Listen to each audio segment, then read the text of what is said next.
दोस्तों, साल 2025 की शायद सरकार की पहली कैबिनेट बैठक आज समाप्त हो चुकी है और आज राज्य सरकार ने कौन कौन से मुद्दों पर मुहर लगाई है, इसी महत्वपूर्ण टॉपिक के बारे में हम इस वीडियो के अंदर विस्तार पूर्वक समझने वाले हैं। इसलिए दोस्तों, आप इस वीडियो को अंत तक जरूर देखिए और पूरे मामले को आप लोग अच्छे से समझने का प्रयास कीजिए। नमस्कार दोस्तों, मैं हूं आपका दोस्त लोकेश साहू और आप देख रहे हैं लोकेश छत्तीसगढ़िया यूट्यूब चैनल। आप सभी साथियों का हमारे इस चैनल पर बहुत बहुत स्वागत है।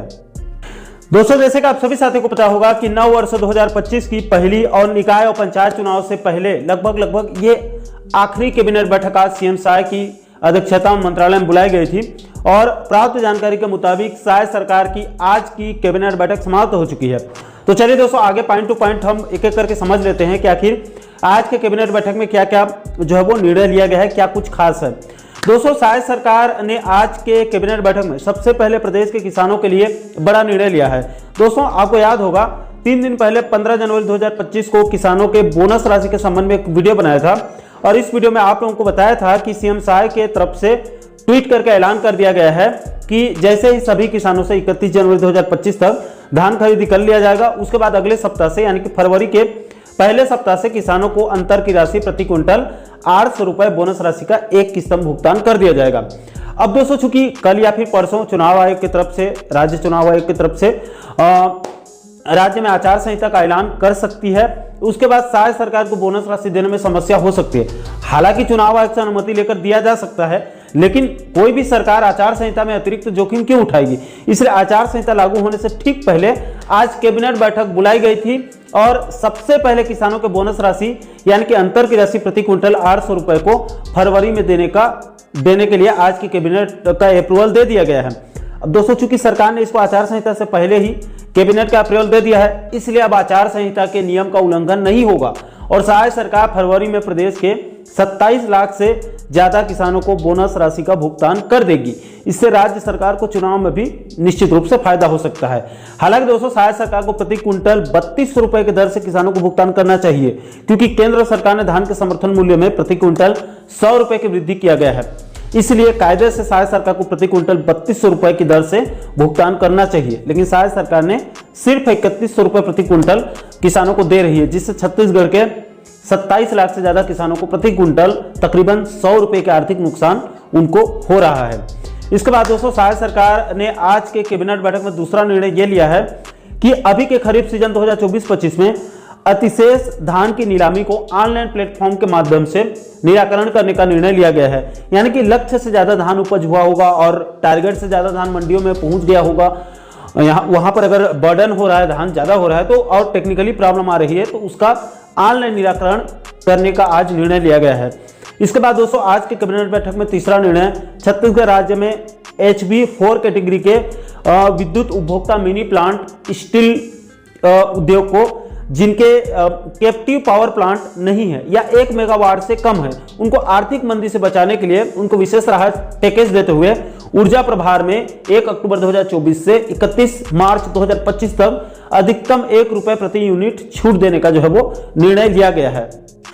इसके बाद दोस्तों, आज के कैबिनेट बैठक में चौथा निर्णय प्रदेश के कलाकारों को दी जाने वाली आर्थिक सहायता राशि में वृद्धि करने का एक महत्वपूर्ण निर्णय है। छत्तीसगढ़ कलाकार कोष नियम 1982 में संशोधन करके राज्य के कलाकारों को 25,000 रुपए के स्थान पर अब अधिकतम 50,000 रुपए यानी कि डबल सहायता राशि और मृत्यु होने पर 1 लाख रुपए की आर्थिक सहायता राशि प्रदान किए जाने का आज निर्णय लिया गया है। इसके बाद दोस्तों, आज की कैबिनेट बैठक में पांचवा निर्णय प्रदेश के युवाओं को वित्तीय बाजारों, निवेश के साधनों और वित्तीय नियोजन के क्षेत्र में स्किल और नॉलेज अरेंज करने के लिए छत्तीसगढ़ शासन के द्वारा छात्र स्किल प्रोग्राम यानी SSP के तहत नेशनल स्टॉक एक्सचेंज के साथ एक MOU यानी कि एक करार, एक संधि करने का फैसला लिया गया है और skill training high school, higher secondary school और कॉलेज के विद्यार्थियों के लिए संचालित किया जाएगा।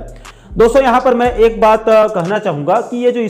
स्किल डेवलप किया जा रहा है बहुत अच्छी बात है, लेकिन प्रदेश के उधर एक तरफ 3000 बीएड सहायक शिक्षकों की तरफ से समायोजन की गुहार लगाई जा रही है और उधर दूसरी तरफ प्रदेश के लाखों युवा जो है वो डीएड बीएड युवा 35,000 शिक्षक भर्ती की मांग को लेकर भी प्रदेश के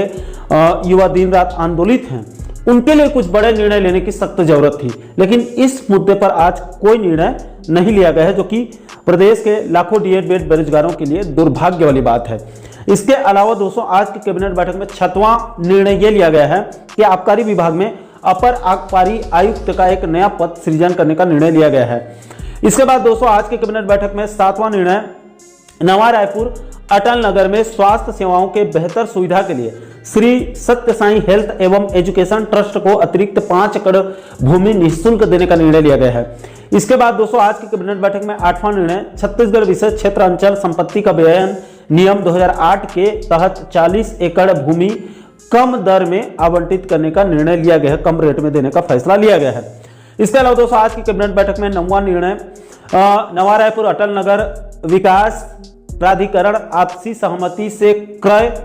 भूमि क्रय नीति 2017 में संशोधन करने का एक निर्णय लिया गया है। इसके अलावा दोस्तों आज की कैबिनेट बैठक में 10वां निर्णय, छत्तीसगढ़ गृह निर्माण मंडल के द्वारा निर्मित 5 वर्ष से अधिक समय से नहीं बिके हुए आवासीय और व्यावसायिक संपत्तियों को एक मुश्त निपटान करने के लिए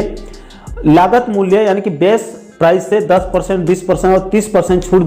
देकर उसको विक्रय करने यानी उसको बेचने का निर्णय लिया गया है। इसके अलावा दोस्तों आज की कैबिनेट बैठक में 11वां निर्णय, प्रधानमंत्री आवास योजना शहरी के दूसरे पार्ट के अंतर्गत राज्य सरकार अतिरिक्त 538 करोड़ राज्यांश देने के लिए आज के कैबिनेट बैठक में उसको अप्रूवल दिया गया है। इसके अलावा दोस्तों आज हुए कैबिनेट बैठक में 12वां निर्णय, महिला स्व सहायता समूह के हित को ध्यान में रखते हुए रेडी टू ईट निर्माण का काम महिला स्व सहायता समूहों को सौंपने का निर्णय लिया गया है। इसके तहत पहले चरण में 5 जिलों में रेडी टू ईट निर्माण कार्य की जिम्मेदारी महिला समूहों को दिया गया है। इसके बाद दोस्तों अंत में 13वें नंबर पर आज की कैबिनेट बैठक में यह निर्णय लिया गया है कि छत्तीसगढ़ पंचायत राज अधिनियम 1993 के अंतर्गत त्रिस्तरीय पंचायती राज संस्थाओं में अन्य पिछड़ा वर्ग के प्रतिनिधित्व एवं आरक्षण संबंधी प्रावधानों में संशोधन